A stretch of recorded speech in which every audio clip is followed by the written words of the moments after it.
जैसे लोहा अब वह लोहा नहीं रहा, उसी प्रकार महादेव कहते हैं कि मेरा सानिध्य प्राप्त करके मनुष्य केवल मनुष्य नहीं रह जाता है, वह मेरा ही स्वरूप हो जाता है। जानत तुम्ही हो जाए, वह रुद्र स्वरूप हो जाता है। अतः उस व्यक्ति की अवहेलना नहीं करनी चाहिए। उनका चित्त भगवान शिव में लगा है, जिनकी बुद्धि सुस्थिर है। ऐसे सत्पुरुषों को ये लोक और परलोक में सर्वत्र परमानंद की प्राप्ति होती है। ओम नमः शिवाय यह मंत्र सब सिद्धियों को सुलभ करवाने वाला है। इस पंचाक्षर मंत्र का सदैव जप करता रहना चाहिए। इस मंत्र के अक्षर तो थोड़े हैं, परंतु यह महान कार्य सिद्ध करता है। यह वेद का सार तत्व है, मोक्ष को देने वाला है, इसमें संदेह शून्य है, शिव स्वरूप वाक्य है। नाना प्रकार की सिद्धियों से युक्त मन को निर्मल करने वाला। उपमन्यु बोले, हे श्री कृष्ण, भगवान शिव ने संपूर्ण देहधारियों के सारे मनोरथों की सिद्धि के लिए ओम नमः शिवाय मंत्र का प्रतिपादन किया। यह मंत्र संपूर्ण विद्याओं का बीज मूल मंत्र है। अति सूक्ष्म महार्थम ज्ञेयम तद्विजोवत्, जैसे वट वृक्ष के बीज में महान वृक्ष छिपा होता है ना। पेड़ देखा, बड़ का पेड़ देखा, किस किसने देखा बड़ का पेड़? अच्छा, उसका बीज भी देखा, बीज बड़ के पेड़ का बीज, उसका फल नीचे गिरता तो बीज एकदम तिल से भी छोटा। क्या है उस बीज के अंदर? क्या है उसके अंदर? उस बीज के अंदर वट वृक्ष बैठा हुआ है। उसी बीज के अंदर बैठा है ना, जो बीज है।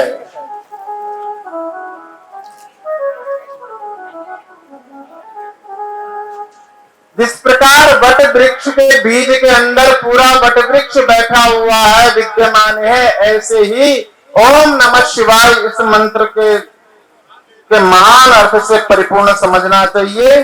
पंच ब्रह्म रूपधारी अर्थात भगवान शिव स्वभावतः वाच्यवाचक भावों से इसमें विराजमान है। परिणितो विमलो मंत्रो न तेन सदृश क्वचित, यह इसके समान कोई निर्दोष मंत्र नहीं है। ओम नमः शिवाय इन मंत्रों में के 6 अंगों सहित संपूर्ण वेद और शास्त्र विद्यमान है, अर्थात उसके समान दूसरा कोई मंत्र नहीं है। जिसने अपने हृदय में ओम नमः शिवाय इस मंत्र को धारण कर लिया, उसे बहुत मंत्रों को, आधिकारिक मंत्रों से की आवश्यकता नहीं रहती है। ओम नमः शिवाय मंत्र का दृढ़ता पूर्वक जिसने अपना लिया है, तो मानो उसने संपूर्ण शास्त्र पढ़ लिए, समस्त अनुष्ठान पूरा कर लिया। ओम नमः शिवाय का मंत्र जिसकी जिह्वा पर है, असल में उसी का जीवन सफल है। जिव्याग्रे वर्तते यस्य सफलम तस्य जीवनम, जिव्या के अग्रभाग पर जिसका ओम नमः शिवाय विराजमान है, जीवन उसी का सफल है। वह पुरुष यदि पंडित, मूर्ख और अदम्य क्यों न हो, वह पापंजर भी मुक्त हो जाता है। कृष्ण देवी पार्वती द्वारा पूछे जाने पर महादेव ने सभी मनुष्यों को विशेष रूप से द्विजों के हित के लिए ऐसा कहा। माता पार्वती बोली कि हे भगवान, इस कलुषित कलिकाल में सारा संसार धर्म से विमुख है, पाप में अंधकार हो जाएगा, वर्ण आश्रम संबंधी आचार विचार नष्ट हो जाएंगे, सबका अधिकार संदिग्ध और अनिश्चित हो जाएगा।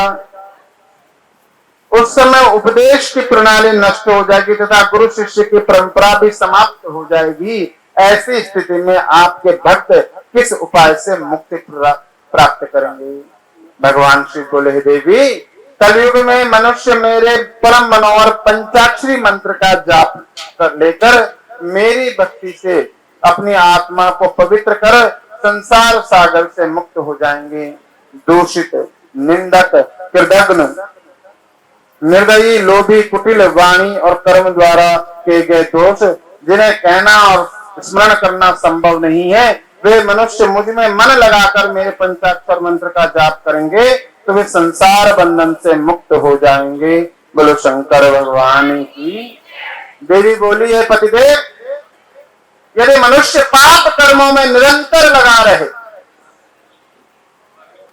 ओम नमः शिवाय, ओम नमः शिवाय, हरि हरि बोले, नमः शिवाय, नमः शिवाय, ओम नमः शिवाय, हरि हरि बोले, नमः शिवाय, नमः शिवाय, ओम नमः शिवाय। कलयुग में जो मनुष्यों का मन है ना, ये पाप में बड़ा शीघ्र लग जाता है। अभी आप कहें कि फलाना आदमी बहुत अच्छा काम कर रहा है ना, तो लोग कहेंगे, अच्छा इसने भंडारा लगवाया, लगता है इस अब की बार चुनाव लड़ेगा, जरूर कुछ मतलब होगा, है ना। और किसी से कहो वहां चोरी करी उसने, अखबार में छपा, आपको पता है हमारे गांव का आदमी है, ऐसा तो कर नहीं सकता, लेकिन शीघ्रता से हम विश्वास कर लेते हैं, कर लिया होगा, अखबार वाला ऐसे ही थोड़ी छापेगा। क्यों? क्योंकि हमारा मन अनेक जन्मों से कलुषित हुआ। 84 लाख योनियों के बाद ये मनुष्य जन्म मिला, और इस मनुष्य योनि में आप सबसे ज्यादा भाग्यशाली हैं कि आपको 4 पदार्थ मिले। आपसे भाग्यशाली कोई मनुष्य हो ही नहीं सकता। क्यों? महामती श्री प्राणनाथ जी कहते हैं कि वृथा कान निगमोरे पामी पदार्थ 4, उत्तम मान को, खंड भरत को, और श्रेष्ठ कुली सिरदा।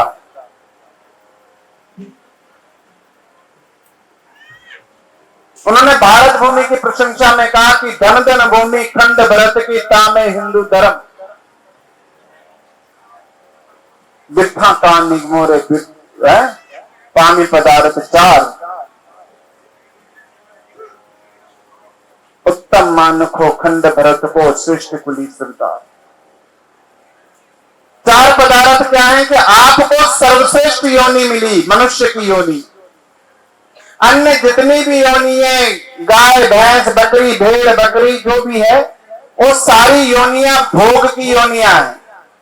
आपका जन्म हो गया और आपके जन्म से जिसमें भी हो गया, गाय, भैंस, भेड़, बकरी में, वो जन्म आपने ले लिया तो ले लिया, तो भोग भोगना है। अब आप अपने कर्म के द्वारा अपने योनि को बदल नहीं सकते। लेकिन मनुष्य योनि मिली, तो मनुष्य योनि में क्या है कि आपने जितना भोग भोग लिया है, आप अपने कर्म से अपने भाग्य को परिवर्तित कर सकते हैं। इसलिए आपको मनुष्य योनि प्राप्त हुई। गाय, भैंस, भेड़, बकरी बनते तो भक्ति कर पाते। चलो मनुष्य जन्म मिला, अगर अमेरिका में मिलता तो ऐसी कथा सुन पाते, इंग्लैंड में मिलता, पाकिस्तान में मिलता, बांग्लादेश में मिलता, तो वहां सबसे पहले तो आपका आहार ही अशुद्ध हो जाता। और आहार से बनता है विचार, विचार से बनता है व्यवहार, और व्यवहार से मनुष्य के कर्म बनते हैं। इसलिए सबसे पहले आहार है, आपका आहार शुद्ध होना चाहिए। लोग पूछते हैं गुरुजी आहार शुद्ध कैसे होता है? तो मैंने कहा कुछ नहीं करना है, अपने आप से पूछना कि मैं जो खाऊं क्या मैं उससे ठाकुर जी को भोग लगा सकता हूं? बस वही आहार शुद्ध है, बाकी सारा आहार अशुद्ध है। ये सारी बैठी है ना, ये अशुद्ध आहार करती है। कहां? जब शादियों की पार्टियों में जाती है, क्या खाती है? चाउमीन, केंचुए जैसे होते हैं वो हैं, जैसे बहुत सारे केंचुए एक प्लेट में रख दिए। आपको पता वो जो केंचुए जैसे चाउमीन होती है उसमें एक चीनी जैसा पदार्थ पड़ता है, उसे कहता है अजीनोमोटो। क्या कहते हैं? अजीनामोटो। वो अजीनामोटो पशुओं की हड्डियों से बनता है? किससे बनता है? पशुओं की हड्डियों से। अब वो कुत्ते की हैं कि बिल्ली की हैं कि भैंस की हैं कि भेड़ की हैं, बकरी की हैं, गाय की हैं, बैल की हैं, और सारी खाती है, क्योंकि हमें यही बताया गया। अच्छा, केक तो खाती हो बच्चों के जन्मदिन पे, बिना अंडे वाला केक, उसमें जो वस्तु डाली जाती है वो अंडे से बनती है, बस आंख का पर्दा। इसलिए कि जो हम बनाएं, भोग क्या लगाना है? जो शुद्ध हो। इसलिए बाजार का भी कुछ बना हुआ लाएं तो शुद्ध हो, इस बात की आपको विश्वास होना चाहिए। अच्छी दुकानों से खरीदें, क्योंकि आप भक्त हैं। अब भक्त की निशानी क्या है? कि वो बिना भगवान को भोग लगाए कुछ नहीं खाता है। किसी ने दिया कुछ खाने के लिए, मन में आंखें बंद करी, ईश्वर का चित्त अपने मस्तिष्क पर लाए, वो भगवान भोग लगाइए, इसने ये पकड़ाया है ना? इसलिए आप अपने आहार को शुद्ध कीजिए। हम उत्तम मानको खंड भरत को, आपका जन्म यहां हुआ भारत में, ये भी अच्छी बात है। और भारत में आपका जन्म हुआ और उसमें भी आपको हिंदू धर्म में जन्म हुआ। अगर हिंदू धर्म के अतिरिक्त किसी और मजहब में, किसी और संप्रदाय में जन्म हुआ होता तो कथा सुनती, घर में ठाकुर जी होते, पूजा कर पाती, भगवान की जो अनेक लीलाएं हैं इन लीलाओं को कहीं पढ़ सुन जाती। अब तो माताओं के पास बहुत बढ़िया आ गया, जब चाहे तब कथाकार का टेंटुआ दबाया और सत्संग शुरू। टीवी पे है ना, आपने दबाया बटन, टेंटुआ चल बोल, कहते ये वाली बढ़िया नहीं कर रहा, कहते फिर दूसरे पे लगा दो। लेकिन ये रुचि कहां से आई? क्योंकि तुम्हारा जन्म हिंदू धर्म में हुआ। अगर हिंदू धर्म में तुम्हारा जन्म नहीं होता तो आप में ईश्वर के प्रति ऐसी श्रद्धा उत्पन्न नहीं होती। अब इसके बाद क्या बचा? इसके बाद बचा श्रेष्ठ कलयुग आपको प्राप्त हुआ है। क्यों? क्योंकि जो ऋषियों ने हजारों लाखों वर्ष तपस्या करने के पश्चात भी जो ऋषि मुनियों को प्राप्त नहीं हो पाया, वो कलयुग में केवल नाम संकीर्तन करने से हो जाता है। कलयुग केवल नाम आधारा, सुमरि सुमरि नर उतर ही पारा। आपने कह दिया राम राम जय शंकर की, और जैसे आपने कहा जय शंकर की, वैसे ही आपका कल्याण हो गया। आपने अच्छा कार्य किया नहीं, सोचा है, किया नहीं, सोचा है। ये बेचारी गाय कितनी, मेरे पास थोड़ी सी जगह होती तो मैं तो इन गायों की सेवा कर लेती। केवल सोचा है, सोचने से पुण्य मिल गया, और बुरा कर्म करने पर पुण्य पाप लगेगा। सोचने पर आपने सोचा अच्छा बहुत बनती है, मेरा बस चले तो मुंडी मरोड़ के इसकी ऐसी कर दूं, केवल सोचा। क्रोध शांत हुआ, सब शांत। यही है ना, बच्चों पे गुस्सा आया, थोड़ी देर कुछ बोला और क्रोध शांत और सब शांत। तो जैसे क्रोध शांत सब शांत हुआ,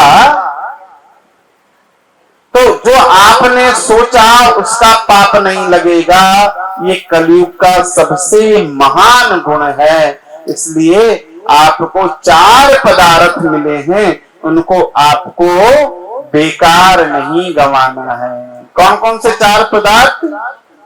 उत्तम मनुष्य जन्म, भारत की भूमि, हिंदू धर्म और श्रेष्ठ कलयुग प्राप्त हुआ है। इस कलयुग की यही निशानी है कि यहाँ हम इस कलयुग को सतयुग बनाते हैं। मुझे कहते हैं लोग, महाराज जी घोर कलयुग आ गया। मैंने कहा मुझे नहीं मिलता है, ये घोर कलयुग मुझे मिलता नहीं है।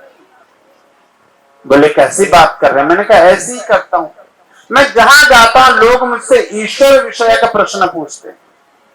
जो दुष्ट पापी भी होगा वो कहेगा भगवान नहीं है, लेकिन चर्चा भी फिर भगवान की ही करेगा। वो कहेगा भगवान को नहीं मानता हूं, लेकिन चर्चा भगवान की ही करेगा। ऐसा हमारा ईश्वर की कृपा है। कहां है कलयुग? ये देखो, गर्मी में, धूप में, बरसात में ये सैकड़ों लोग बैठे हुए, कहां है कलयुग? इन सबको बहुत काम है, कोई फ्री नहीं है। आजकल 5 साल के छोटे से बालक से पूछो क्या बात होगी, कहते महाराज जी बस बात मत करो, बहुत बिजी, टाइम नहीं है। लेकिन आप सभी लोग 9 दिन से कथा सुन रहे हैं। तो कलयुग, और कलयुग, सतयुग में भी कलयुग था। सतयुग में हिरण्यकश्यप, हिरण्याक्ष थे, उतने बड़े भयंकर राक्षस तो आज है नहीं, जिनके लोभ से भगवान नारायण भी उसके हृदय में छिप गया, ये बाहर देखता है। आज्ञाहीनम क्रियाहीनम श्रद्धाहीनम वरायनने आज्ञाकम दक्षिणाहीनम सदा जप्तम च निष्फलम। हे देवी, जो आज्ञाहीन, क्रियाहीन, श्रद्धाहीन और विधि के पालनार्थ अर्थात ग्रहण काल में दक्षिणा से हीन जो जप किया जाता है वो सब निष्फल हो जाता है। तस्य नास्ति समालोके न सिद्धा न सिद्धो भवत। इस प्रकार गुरु से मंत्र लेकर शिष्य एकाग्रचित हो, संकल्प लेकर प्रतिदिन उस मंत्र का जाप करे, जो ऐसा करता है वह परम गति को प्राप्त होता है। जो नित्य प्रति संयम रखते हुए एक समय भोजन प्रतिदिन जप करता हुआ पुनश्चरण करता है, उसके समान कोई सिद्ध नहीं होता है। उसके बाद कौन सी माला से कैसा जप होता है यह बताया गया। फिर गुरु दीक्षा विधि, गुरु दीक्षा विधि से पहले मैं कहा हमारे राजू थापा जी, वे आप सबका धन्यवाद करना चाहते हैं, राजू थापा जी, और उसके बाद थोड़ी सी कथा होगी और फिर डॉक्टर साहब सबका धन्यवाद करेंगे। राजू थापा कहाँ है? फिर मैं कथा आरंभ कर दूंगा, फिर बीच में नहीं रुकता हूं। बोल शंकर भगवान की। तो हमारे थापा जी इस आयोजन समिति में सबसे ज्यादा सक्रिय रह रहे हैं, डॉक्टर साहब और हमारे राजू भाई। और शंकर भगवान की हम सब उनका बहुत बहुत हार्दिक अभिनंदन और स्वागत करते हैं। आप लोगों ने जो हमारा साहस बढ़ाया, हम आयोजक नहीं है, हम सिर्फ एक कार्यकर्ता है। आयोजक तो ये जितनी मेरी माताएं बहनें जो हमारे बैठे, आप सब आयोजक हो। आप लोगों ने हमें हौसला दिया है, आप लोगों ने हमें एक रास्ता दिखाया है, आप लोगों ने एक उम्मीद जगाई है इस गांव में कि आप लोग भी हैं और हम लोग ऐसा कार्यक्रम कर सकते हैं। हम सिर्फ एक आयोजक नहीं है, हम एक सिर्फ कार्यकर्ता की तरह यहाँ काम कर रहे हैं। और मुझे ये 26 तारीख को, जब उससे पहले हमारी वार्ता हुई थी, सिर्फ 20 तारीख को ये प्लानिंग हुआ था कि गांव में शिव महापुराण कथा करनी है। अचानक ऐसा प्रोग्राम बना और हमें ऐसा विश्वास नहीं था कि हमें इतना सहयोग मिलेगा, आप लोग का इतना प्यार मिलेगा। धन्य है आप लोग, धन्य है मेरी गांव के सर्व समाज लोग। मैं किसी समाज का नाम नहीं लूंगा, सर्व समाज ने, गांव के सर्व समाज ने हमें सहयोग किया है। एक उच्च से लेकर नित्य सब में बहुत बहुत धन्यवाद मैं आप सबका देना चाहता हूं।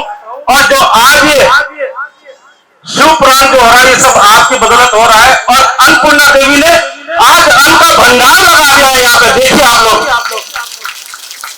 यहाँ पे देखिए इतना अन्न का भंडार लगा दिया है। हमें समझ नहीं आ रहा कि क्या बनाए क्या ना बनाए।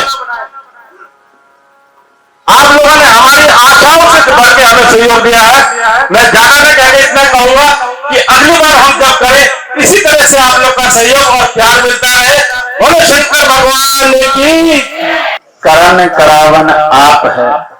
और इनकी जो सारी टीम है उनकी तो वो हाल है कि हम सुनते थे कि यूं कहते हैं कि देवनहार कोई और है जो देत है दिन रैन, और लोग भ्रम हम पर करें तासों नीचे नहीं। हमारे इस कार्यक्रम में, अचानक से बने हुए कार्यक्रम में, हम लोग जिस प्रकार आप लोग आए, और सबसे बड़ा धन्यवाद तो आप लोगों का ही है और मेरे लिए है। वो इसलिए कि मुझे कथा के अलावा कुछ नहीं आता। सिर्फ कथा आती है। कंठ तो हमारा ईश्वर की कृपा से ठीक ठाक है और हमेशा पंचम स्वर में रहता है। मेरी पूजनीय माता कहती थी कि मुझे लगता है कि इस कंठ के कारण ही तू कहीं पर पिटाई खाए, क्योंकि किसी से प्रेम से भी बोलो तो कंठ ऐसा खुला हुआ है। उसे लगता है कि महाराज ने बहुत गुस्से से बोल दिया। आप सबका ऐसा ही सहयोग बना रहे। आपके बीच में थोड़ी देर में माननीय सांसद जी के बड़े भाई आपके बीच में पहुंचने वाले हैं, ऐसी सूचना मिली है।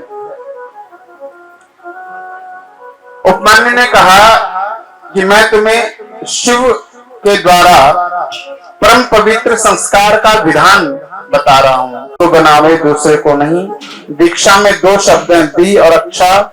दी शब्द का अर्थ है ज्ञान, अर्थात आत्मज्ञान देना। अच्छा शब्द का अर्थ है मिथ्या ज्ञान, विषय शक्ति, अर्थात तीनों मलों का नाश हो जाना। दीक्षा धातु से गुरोश्च हल, यह पाणिनीय सूत्र से अप्रत्यय हो जाता है।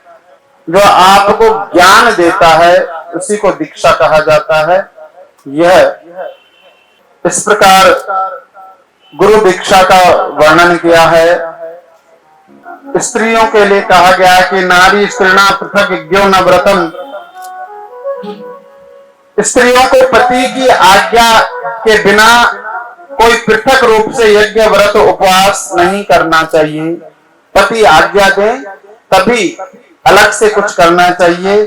अतः स्पष्ट है कि स्त्री को पति के अनुसार ही प्रत्येक कार्य करना चाहिए। शिव महापुराण के उत्तराखंड में यहाँ अधिकार लिखा है कि नाधिकार स्वतो नार्या शिव पूजन कर्मण। यदि पति की आज्ञा नहीं है तो भी शिव पूजन नहीं करनी चाहिए। तो इस प्रकार आपको यह कार्य करने हैं। और एक बालक है यहाँ पर अपने राजीव जी ने एक YouTube चैनल बनाया है, राजीव धार्मिक A to Z। सारे अंग्रेजी के शब्द हैं, टू न्यूमेरिकल है, राजीव धार्मिक A to Z। इन्होंने इस पूरी कथा को, भैया हाथ तो जोड़ लो सबको, हाँ, इन्होंने इस पूरी कथा को कवरेज किया और इस कथा को जन जन तक पहुंचाया। तो आप इनका जो YouTube चैनल है, इसे क्या कहते हैं, सब्सक्राइब कीजिएगा और इसको देखिएगा और ऐसी धार्मिक जानकारियां आप देते रहिएगा, क्योंकि उत्तराखंड तो देवभूमि। क्या है उत्तराखंड? देवभूमि। यहां देवताओं ने तपस्या करी, देवर्षि नारद ने यहां तपस्या करी और भगवान रुद्र से वीणा प्राप्त करी। रुद्र वीणा कहां पर करी बताया था? अरे रुद्रप्रयाग में करी। कहां पर करी? आज भी वहां पर भगवान शिव का बहुत बड़ा मंदिर है जहां पर रुद्र वीणा इन्होंने प्राप्त करी और एक बढ़िया सा चित्र भी वहां के नगर पालिका ने बनाया है रुद्रप्रयाग की। तो आप लोग जब कभी केदारनाथ या बद्रीनाथ जाएं, उस स्थान का करें। वहां पर कोटेश्वर महादेव है, उसका करें। वहां उमरा नारायण है, जिसके दर्शन से बद्रीनाथ के दर्शन का पुण्य प्राप्त होता है, कोटेश्वर के दर्शन से केदारनाथ के दर्शन का पुण्य प्राप्त होता है। ऐसे अनेक स्थान जहां देवताओं ने तपस्या करी। तो उत्तराखंड में तो सभी धार्मिक हैं। तो ये राजीव धार्मिक A to Z चैनल है। यदि आप लोगों को इनका कार्य पसंद आया हो तो जरूर इनका चैनल देखें और इनको वो करें। एक दूसरा लड़का भी आपके साथ देखो कैमरे से आ रहा है और इसका नाम सोनू कश्यप है और इसका अपना समाचार चैनल है राही न्यूज। तो जब कभी आप उत्तराखंड और रुड़की आसपास के समाचार आपको लेने हो तो आप राही न्यूज से ले सकते हैं। ये पत्रकार है और कई जगह की खबरें कवर करनी होती हैं, इसके बावजूद आप देख रहे हैं कि नित्य प्रति पहले दिन ये कहीं बाहर गए हुए थे तो दूसरे दिन से लगातार आपकी कथाएं इन्होंने कवरेज करी हैं और आपकी कथाओं को अपने न्यूज चैनल के द्वारा सबको दिखाया है। तो ऐसा यह सुंदर कार्यक्रम इन लोगों ने जन जन तक पहुंचाया, इनका भी आभार और धन्यवाद है। इनका चैनल भी आप लोग देखिए। मेरी वाणी अच्छी लगी हो तो मेरा चैनल का कुछ अलग से नाम नहीं है, स्वामी दिनेशानंद भारती है और यही लोग जो करते हैं, मैं तो ज्यादा जानता नहीं हूं, तो यही लोग करते हैं। तो उसमें मेरे प्रवचन आपको मिल जाएंगे और राष्ट्र और धर्म के लिए हमारा एक कर्तव्य होता है, उस कर्तव्य का निर्वहन हम लोग करते हैं। आदरणीय श्री कान सिंह कुंडीर जी ने 500 रुपए दिया है और गुप्त दान 100 रुपए दिया है। आप सभी का बहुत बहुत धन्यवाद है। और अब डॉक्टर साहब 2 शब्द बोलेंगे, उसके बाद कथा को विराम करेंगे। तो आदरणीय डॉक्टर साहब, बोलो शंकर भगवान की जय हो। कि आप लोगों ने जिस श्रद्धा से, जिस भाव से, जिस भी मनोकामना के पूर्ण आपने यहाँ दान दिया और जिस भाव से आपने कथा सुनी, मैं भगवान शिव से प्रार्थना करूंगा कि भगवान उन सबकी इच्छा पूरी।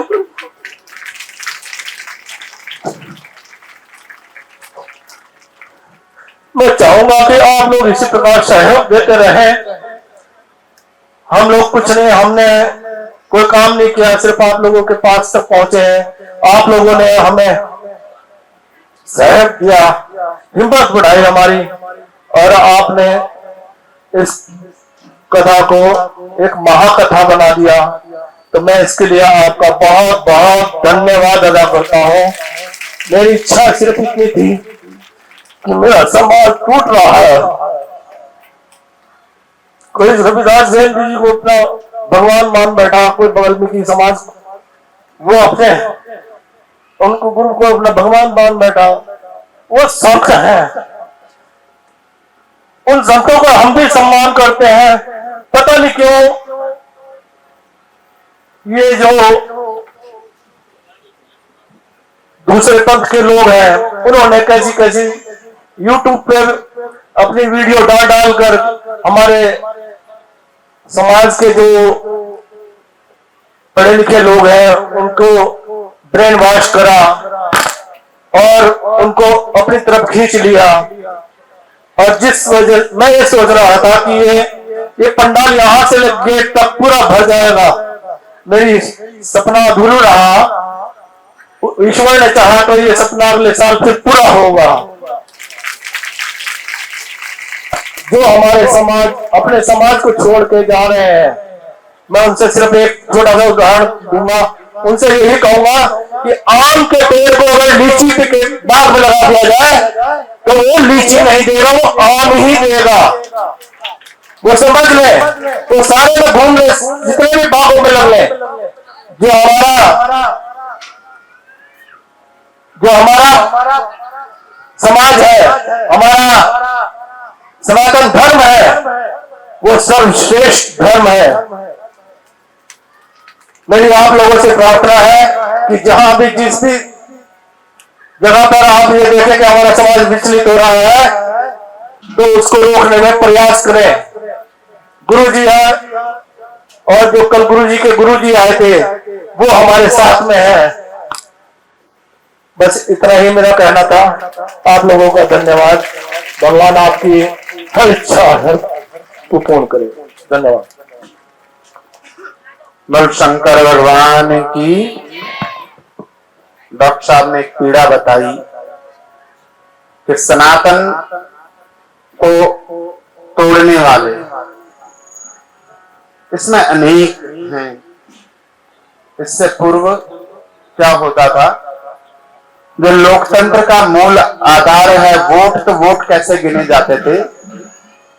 इतने वोट बनियों के हैं, इतने राजपूतों के हैं, इतने धीमानों के हैं, इतने एससी के हैं, इतने एससी में वाल्मीकि के हैं, इतने जाटव के हैं, इतने ब्राह्मणों के हैं, इतने सैनियों के हैं।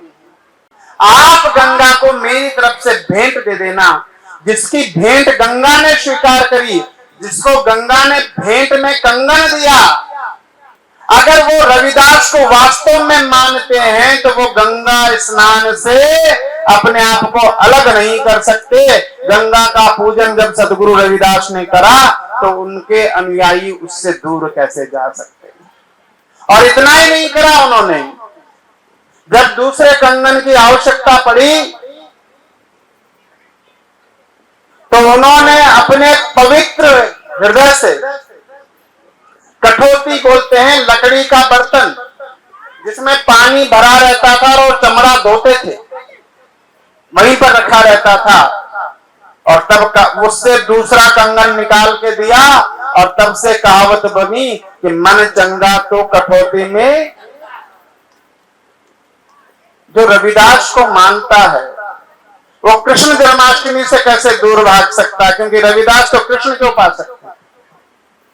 उन्होंने मीराबाई को कृष्ण मंत्र दिया था, श्री कृष्ण शरणम मम, मैं कृष्ण की शरण में हूं। तो अब रविदास को मानने वाले कृष्ण जन्माष्टमी से दूर कैसे जा सकते हैं?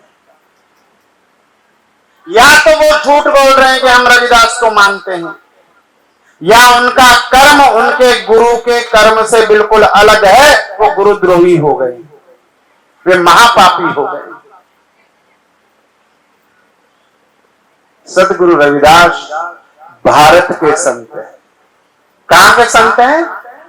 वो किसी व्यक्ति, किसी समुदाय, किसी जाति में बंद कर रहने वाले नहीं।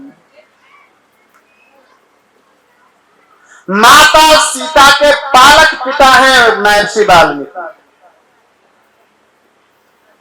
तो भला जो सीता का पिता होगा,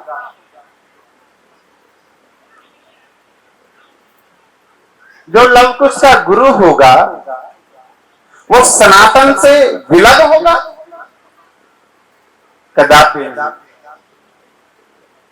और यहां तो बहुत प्रसन्नता का विषय है कि मैं जाता रहता हूं, चूंकि वाल्मीकि मंदिर में शिवलिंग स्थापित है, तो कौन कहता हम अलग हो गए?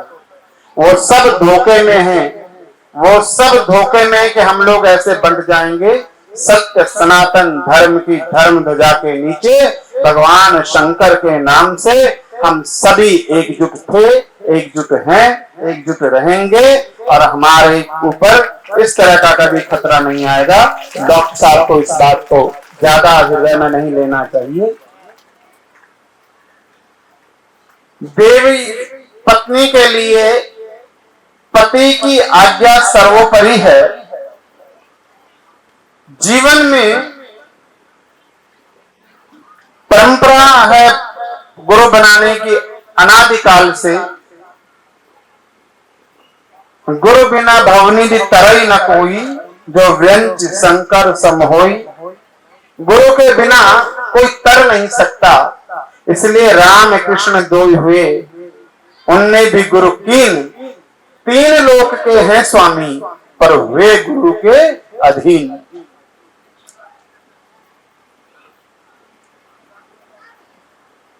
किंतु हमारे पूर्वजों ने एक बात कही थी, उसको ध्यान रखो। क्या? कि गुरु करें जानकर और पानी पिए।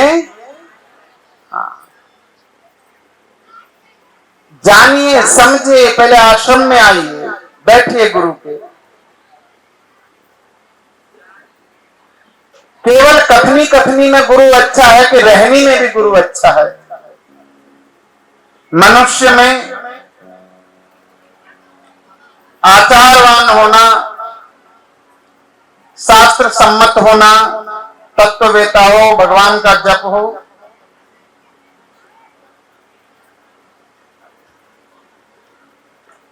ब्राह्मण किसे गुरु बनाना चाहिए? तो उसमें कहा कि वह आचारवान हो, चरित्रवान हो, शास्त्र में पारंगत हो, तत्ववेता हो, भगवान का जप तप आराधना करने वाला हो, इन सभी गुणों से संपन्न हो, ध्यान योग में निपुण हो, अभक्ष नहीं खाता हो, संतोषी हो, लालची न हो।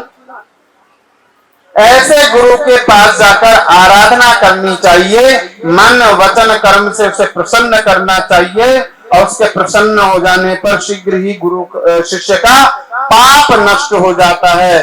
तत्पश्चात धन रत्न वस्त्र वाहन आभूषण आदि से भक्तिपूर्वक गुरु का पूजन करना चाहिए। जो आपके पास हो सर्वश्रेष्ठ वे गुरु को समर्पित करें।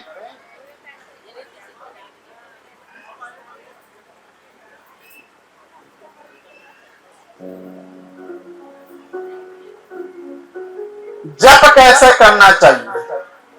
तो भोजन, भजन और नारी ये पर्दे की अधिकार। भोजन, आपके घर में नमक रोटी है कि दाल रोटी है कि क्या है? मुझे स्मरण नहीं है, कोई आश्रम में आया था, वो बता रहा था कि हमारे घर में तेल नहीं होता, चटनी और रोटी हम खाते थे। जब हम चटनी और रोटी खाते थे तो चटनी रोटी खाने के बाद कहते मेरी माँ तवा चूल्हे पर रखती थी और उसमें पानी के छींटे डालती। कहते हमने पूछा माँ आप ऐसा क्यों कर रही हो? तो बोली ताकि पड़ोसी को पता न चले कि हमने छौंका नहीं खाया। आपने भोजन क्या किया? ये पर्दे का अधिकार है। भजन, जो आप नाम जप करते हैं, ये भी पर्दे में होना चाहिए, किसी को पता नहीं होना चाहिए आप भजनानंदी हैं। इसके लिए प्राणनाथ जी कहते हैं कि रसमगन भई सो क्या गावे। आपके कर्म के द्वारा होना चाहिए कि अब ये जप करते हैं, अब ये जप करती है, तो देखो इसके स्वभाव में परिवर्तन आ गया।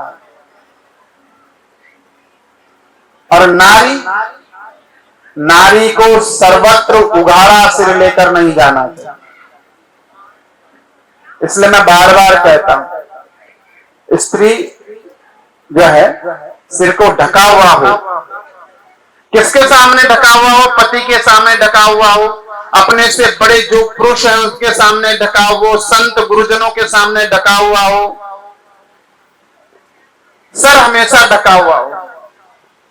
और हमारे कुमाऊं में तो एक और प्रथा है, साड़ी पहनी है या सलवार सूट पहना है, उसके ऊपर एक और चुन्नी ओढ़ती, उसे बोलते हैं पिछोरा। क्या बोलते हैं? पिछोरा। प्रणामी संप्रदाय में आप पन्ना जाएंगे तो वहां की स्त्रियां भी ओढ़ती, और गढ़वाल में स्त्री के का सिर हमेशा ढका हुआ होना चाहिए। और ये आपको किसको सिखाना है? हाँ, अब तो समझ गई, मुझे लगता है आप समझ गए। तुम किसे समझाना है? अपनी बेटी को। किसे समझाना है? अपनी बेटी को। अपनी बेटी को कहना है कि अब तुमने 14 वर्ष पूर्ण कर लिए, अब आपको ऐसा वस्त्र पहनने का तनिक अधिकार नहीं है जिससे दुनिया को पहले दिखे कि बेटी जवान हो गई, है ना। अगर आपको जरूरत है और लड़की पहनी रही है तो उसके साथ जींस टॉप के साथ उसकी चुन्नी जरूर होनी चाहिए। वस्त्र हमेशा शालीन होना चाहिए।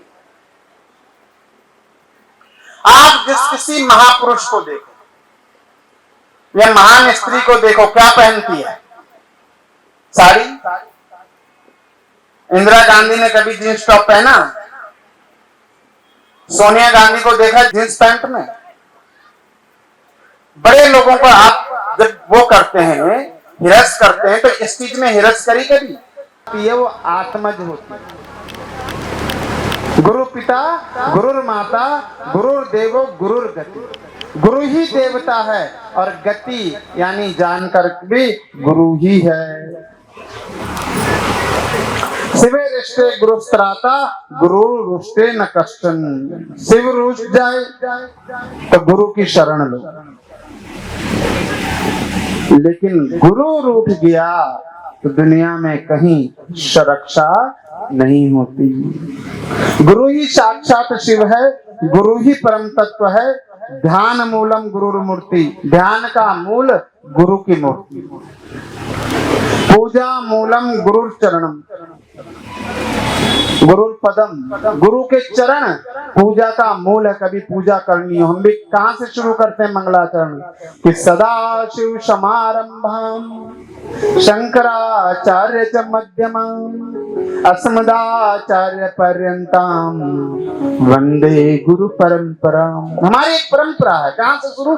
सदा शिव से शुरू हुई। बीच में धरती में किसने पुष्ट किया? भगवान शंकराचार्य ने।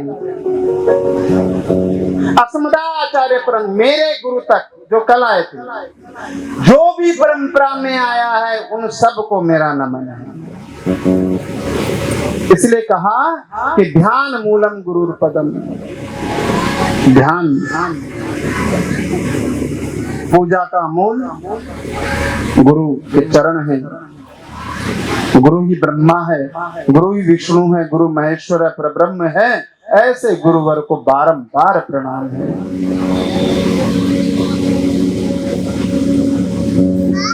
महादेवी गुरु के द्वारा दिया गया अन्न और प्रसाद का जो भक्षण करता है, कोटि जन्मार्जित पापम तत्क्षणात् तस्य नश्यति। उसी समय उसके करोड़ों जन्म के किए हुए पाप नष्ट हो जाते हैं।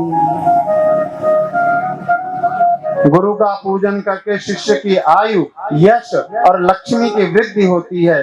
शिष्य के लिए गुरु का पद अपने माता पिता से भी श्रेष्ठ है। अतः शिष्य को गुरु पूजन का विशेष रूप से करते रहना चाहिए। इसी बात की जानकर जगदम्बा पार्वती ने महादेव से कहा, गुरुर भक्ति परम नास्ति भक्ति शास्त्रेषु सर्वथा। जितने भी भक्ति के शास्त्र हैं उसमें गुरु भक्ति से बढ़कर कोई दूसरी भक्ति नहीं है। अतः शिष्य को प्रतिदिन गुरु पूजन करना चाहिए। और वर्ष में एक बार जब जगत गुरु वेद व्यास जी की जयंती आती है, जिसे हम गुरु पूर्णिमा कहते हैं, तो उस दिन गुरु आश्रम में जाकर के गुरु का पूजन करना चाहिए। जो गुरु दीक्षा ले चुके हैं उन शिष्यों के लिए कुछ नियम है। वो इस प्रकार है।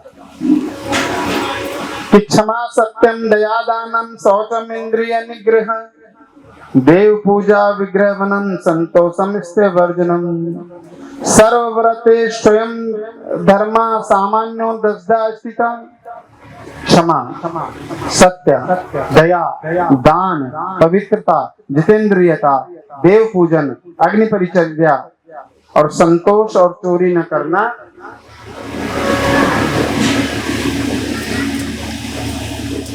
सत्य का पालन करना, मांस मदिरा का त्याग करना, इन नियमों का हमेशा पालन करना है। मध्य से मध्य गंधस्य वर्ण मात्रेषु वर्जनम, चारों वर्णों को, चार वर्ण कौन? ब्राह्मण, क्षत्रिय, वैश्य, शूद्र, इनको मध्य का सेवन और उसकी गंध तक नहीं लेनी चाहिए। सत्य बोलना है। हे देवी, शास्त्र में मासानुरूप दीक्षा फल बताया गया है। अनेक महीनों में, जिस महीने में दीक्षा ली, इस प्रकार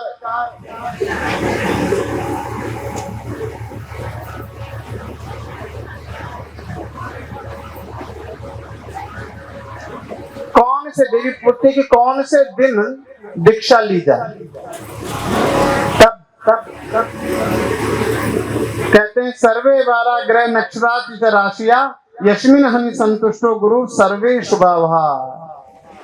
उन्होंने कहा कि जिस दिन, शास्त्र कहता है कि जिस दिन गुरु की आज्ञा हो, जिस दिन गुरु शिष्य को दीक्षा देना चाहता हो, दीक्षा ग्रहण की आज्ञा दे, उसी दिन उन्हें दीक्षा ले लेना चाहिए। अर्थात गुरु जिस दिन प्रसन्न होकर मंत्र दीक्षा को कहे, उसी दिन ले लेना चाहिए। गुरु की आज्ञा सब ग्रहों की प्रबलता है, क्योंकि गुरुदेव की इच्छा और आज्ञा के आगे काल और देश का नियम बाधक नहीं होता। कहाँ लेनी चाहिए? कि गौशालायां गुरुगृहे देवागारे च काननी पुण्य क्षेत्रो यथो तथो ध्याने नदी तीरे च स्वाश्रमे। गौशाला में आप गुरु दीक्षा ले सकते हैं, गुरु के घर में ले सकते हैं, देव स्थान में भी ले सकते हैं, वन में ले सकते हैं, तीर्थों में ले सकते हैं, बाग में ले सकते हैं, पवित्र नदियों के तट पर ले सकते हैं, अपने आश्रम में भी आप गुरु दीक्षा ले सकते हैं। गंगा के पावन तट पर गुरु दीक्षा लेने से अनंत कोटि फल मिलता है। अर्थात जिस स्थान में गुरुदेव दीक्षा देना चाहिए, शिष्य को वही स्थान शुभ होता है। शिष्य के लिए गुरु से बढ़कर संसार में कोई वस्तु नहीं है। अतः गुरु का वाक्य ही वेद वाक्य है। उपमन्यु बोले, हे यदुनंदन, गुरु दीक्षा लेने से पूर्व सुंदर मंडप बनाकर धान, चावल, सरसों, तिल, फूल, कुश से उस मंडल को आच्छादित करके शिव कलश की स्थापना करके विधिवत गौरी गणेश आदि का पूजन करें। अन्य लोगों को मंगल पाठ करना चाहिए। उस दिन नृत्य, गीत, वाद्य, मंगल कृत्य भी होना चाहिए। वरम प्राण परित्याग्य छेदनम शिरोवपि त्वं। जब गुरु के साथ इस प्रकार जब भोजन हो, तो शिष्य हमेशा ये कहे कि मेरे लिए प्राणों का परित्याग करना श्रेष्ठ है, किंतु मैं शिव को पूजा के बिना भोजन न करें। अनेक प्रातः उत्थाय अन्ना देवम सांबिया विचार कार्यम निर्गच्छेत गृह दास वर्णे। प्रातः उठकर के प्रातः काल शिव पार्वती का ध्यान करें। उस दिन अपने करणीय समस्त कार्यों का विचार कर अरुणोदय काल में ही आपको अपने समस्त पूजन कार्य कर देने चाहिए। अरुणोदय कार्य क्या होते हैं?